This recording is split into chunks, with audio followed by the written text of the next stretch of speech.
Hello दोस्तों।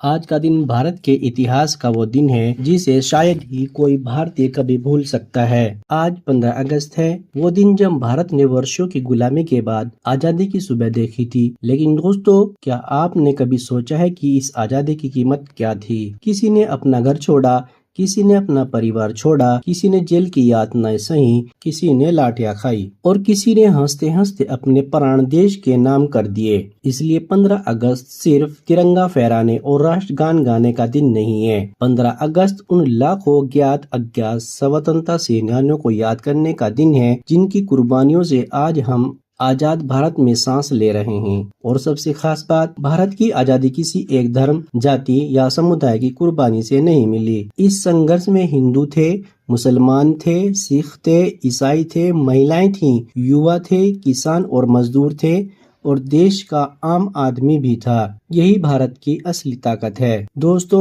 भारत अंग्रेजी शासन का विस्तार हुआ तो देश के अलग अलग हिस्सों में विरोध की आवाजें उठती रही। 1857 का विद्रोह स्वतंत्रता संघर्ष का एक महत्वपूर्ण अध्याय बना। इस संघर्ष में अलग अलग क्षेत्रों और समुदाय के लोगों ने अंग्रेजों के खिलाफ आवाज उठाई। मंगल पांडे से लेकर रानी लक्ष्मीबाई तक, बेगम हजरत महल से लेकर तात्या टोपे तक अनेक लोगों ने अंग्रेजी शासन को चुनौती दी। 1857 के संघर्ष ने आने वाले स्वतंत्रता आंदोलन के लिए एक मजबूत आधार तैयार किया। समय के साथ स्वतंत्रता आंदोलन और तेज हुआ। युवाओं के अंदर आजादी का जुनून पैदा हुआ। भगत सिंह, राजगुरु, सुखदेव, इन युवाओं ने अपने जीवन की परवाह किए बिना देश के लिए संघर्ष किया। उनकी उम्र भले ही कम थी, लेकिन उनका हौसला बहुत बड़ा था। भगत सिंह और उनके साथियों की कुर्बानी आज भी करोड़ों युवाओं को प्रेरणा देती है। दोस्तों, आजादी की कहानी में एक ऐसा नाम है जिसे कभी भुलाया नहीं जा सकता, और वह नाम है अशफाक उल्लाह खान। काकोरी कांड के महान क्रांतिकारी अशफाक उल्लाह खान ने अंग्रेजी हुकूमत के खिलाफ संघर्ष किया। उनकी दोस्ती राम प्रसाद बिस्मिल के साथ आज भी हिंदू मुस्लिम एकता की शानदार मिसाल मानी जाती है। दोनों अलग धार्मिक पृष्ठभूमि से थे, लेकिन देश के लिए उनका मकसद एक था, भारत की आजादी। अशफाक उल्लाह खान ने देश के लिए अपना जीवन कुर्बान कर दिया। उनकी शहादत हमें बताती है कि देशभक्ति किसी धर्म की मोहताज नहीं होती। मौलाना अबुल कलाम आजाद। स्वतंत्रता आंदोलन के प्रमुख नेताओं में मौलाना अबुल कलाम आजाद का नाम भी बेहद सम्मान के साथ लिया जाता है। उन्होंने अंग्रेजी शासन का विरोध किया और स्वतंत्रता आंदोलन में सक्रिय भूमिका निभाई। वे हिंदू मुस्लिम एकता के मजबूत समर्थक थे।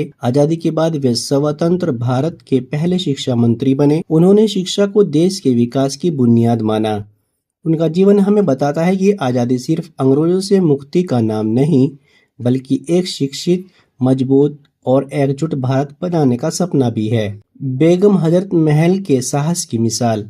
1857 के स्वतंत्रता संग्राम की वीरांगनाओं में बेगम हजरत महल का नाम भी महत्वपूर्ण है। उन्होंने लखनऊ में अंग्रेजों के खिलाफ संघर्ष का नेतृत्व किया। उस दौर में एक महिला अंग्रेजी सत्ता के खिलाफ इस तरह खड़ा होना अपने आप में बड़ी बात थी। उनका साहस आज भी देश के लिए प्रेरणा है। खान अब्दुल गफ्फार खान। स्वतंत्रता आंदोलन में खान अब्दुल गफ्फार खान का भी महत्वपूर्ण योगदान रहा। उन्हें सीमांत गांधी के नाम से जाना जाता था। उन्होंने अहिंसा के रास्ते को अपनाया और अंग्रेजी शासन का विरोध किया। उनका जीवन इस बात का उदाहरण है कि स्वतंत्रता आंदोलन केवल किसी एक क्षेत्र तक सीमित नहीं था। हकीम अजमल खान। हकीम अजमल खान भी उन प्रमुख मुस्लिम नेताओं में शामिल थे जिन्होंने राष्ट्रीय आंदोलन का समर्थन किया। उन्होंने शिक्षा और हिंदू मुस्लिम एकता को बढ़ावा देने के साथ स्वतंत्रता आंदोलन में योगदान दिया। ऐसे अनेक नाम है जिन्हें इतिहास में याद किया जाना चाहिए। आजादी की सबसे बड़ी ताकत एकता। दोस्तों, भारत की आजादी की कहानी में हमें एक बहुत बड़ी सीख देती है। जब देश के लिए लोग एक साथ खड़े होते हैं तो बड़ी से बड़ी ताकत को चुनौती दी जा सकती है। हिंदू, मुस्लिम, सिख, ईसाई सब ने अपनी अपनी भूमिका निभाई। यही वजह है कि आजादी किसी एक समुदाय की जीत नहीं थी, यह पूरे भारत की जीत थी। महात्मा गांधी और अहिंसा। महात्मा गांधी ने साहित्य और अहिंसा को स्वतंत्रता आंदोलन का बड़ा हथियार बनाया। असहयोग आंदोलन, नमक सत्याग्रह, भारत छोड़ो आंदोलन, इन आंदोलनों ने अंग्रेजी शासन की नींव को चुनौती दी। लाखों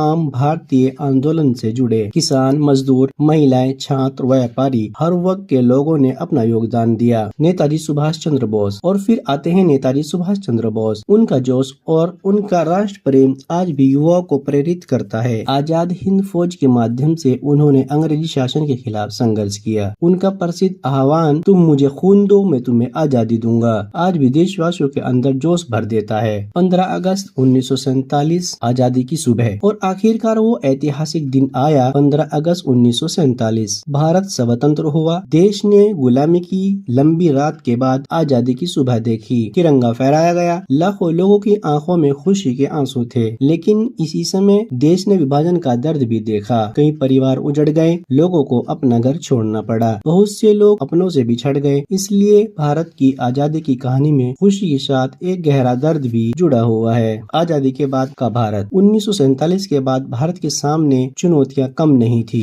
गरीबी, बेरोजगारी, कम शिक्षा, कमजोर और सामाजिक चुनौतियां। लेकिन भारत ने हार नहीं मानी। देश धीरे धीरे आगे बढ़ता गया। खेती में बदलाव आया, उद्योग बढ़े, शिक्षा का विस्तार हुआ, विज्ञान और तकनीक में भारत ने अपनी पहचान बनाई और आज भारत दुनिया के महत्वपूर्ण देशों में अपनी जगह बना चुका है। आज भारत अंतरिक्ष में अपनी ताकत दिखा रहा है। चंद्रमा पर भारत का मिशन पहुंच चुका है। डिजिटल टेक्नोलॉजी ने करोड़ों लोगों की जिंदगी बदल दी है। आज छोटे शहरों और गाँव का युवा भी इंटरनेट के माध्यम से पूरी दुनिया तक पहुंच सकता है। भारत की अर्थव्यवस्था बढ़ रही है। स्टार्टअप और टेक्नोलॉजी के क्षेत्र में युवा आगे बढ़ रहे हैं। लेकिन दोस्तों, देश की असली ताकत सिर्फ उसकी अर्थव्यवस्था नहीं होती। देश की सबसे बड़ी ताकत उसके लोग होते हैं। युवाओं के लिए संदेश। आज भारत की आबादी में युवाओं की बड़ी भूमिका है। आज का युवा चाहे तो अपने मोबाइल को सिर्फ मनोरंजन का साधन बनाकर उसे शिक्षा, स्किल, बिजनेस और रोजगार का माध्यम बना सकता है। आज इंटरनेट के जरिए भी व्यक्ति अपनी प्रतिभा दुनिया तक पहुंचा सकता है। इसलिए युवाओं से एक बात जरूर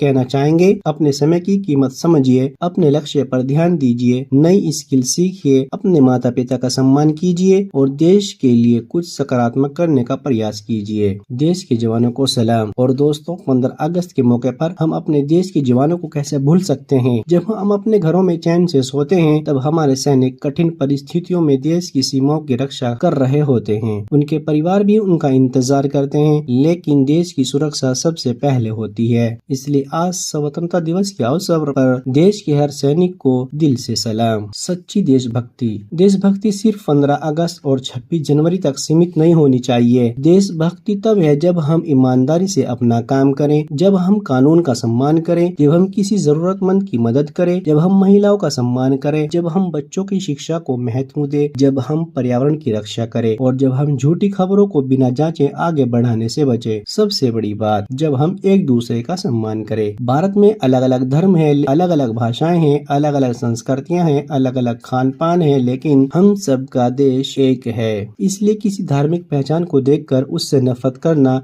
भारत की भावना नहीं है। भारत की भावना है एकता में विविधता। यही वह भावना थी जिसने स्वतंत्रता आंदोलन को मजबूत बनाया। शहीदों को सच्ची श्रद्धांजलि। अगर हम वास्तव में स्वतंत्रता सेनानियों को श्रद्धांजलि देना चाहते हैं तो हमें सिर्फ उनकी तस्वीरों पर फूल नहीं चढ़ाने चाहिए। हमें उनके सपनों का भारत बनाने की कोशिश करनी चाहिए। एक ऐसा भारत जहाँ गरीब को अवसर मिले, जहाँ बच्चे शिक्षा हासिल कर सके, जहाँ मेहनत की कदर हो, जहाँ महिलाओं को सम्मान और सुरक्षा मिले, जहाँ हर नागरिक अपने अधिकार के साथ अपनी जिम्मेदारियों को भी समझे और जहां धर्म के नाम पर नफरत से ज्यादा इंसानियत की आवाज मजबूत हो। 15 अगस्त 2026 का संकल्प। आज 15 अगस्त 2026 के इस पावन अवसर पर आइए हम संकल्प लें। हम भारत की एकता को मजबूत करेंगे, हम नफरत से दूर रहेंगे, हम फर्जी खबरों को फैलाने से बचेंगे, हम जरूरतमंदों की मदद करेंगे, हम अपने बच्चों की शिक्षा पर ध्यान देंगे, हम अपने पर्यावरण की रक्षा करेंगे, हम अपने देश के कानून का सम्मान करेंगे और हम अपने देश को आगे बढ़ाने में अपना योगदान देंगे। जब आज आप तिरंगे को देखें तो सिर्फ 3 रंग मत देखिए, उसके पीछे छिपे बलिदानों को महसूस कीजिए। भगत सिंह की कुर्बानी को याद कीजिए, राजगुरु और सुखदेव को याद कीजिए, अशफाक उल्लाह खान को याद कीजिए, राम प्रसाद बिस्मिल को याद कीजिए, मौलाना अबुल कलाम आजाद को याद कीजिए, बेगम हजरत महल को याद कीजिए, खान अब्दुल गफ्फार खान को याद कीजिए, नेताजी सुभाष चंद्र बोस को याद कीजिए, महात्मा गांधी जी को याद कीजिए और उन लाखों अनजान लोगों को भी याद कीजिए जिनका नाम शायद इतिहास की किताबों में नहीं है, लेकिन जिनकी कुर्बानी भारत की आजादी की नींव में शामिल है। क्योंकि भारत की आजादी किसी एक की कुर्बानी से नहीं मिली, यह करोड़ों भारतीयों के संघर्ष,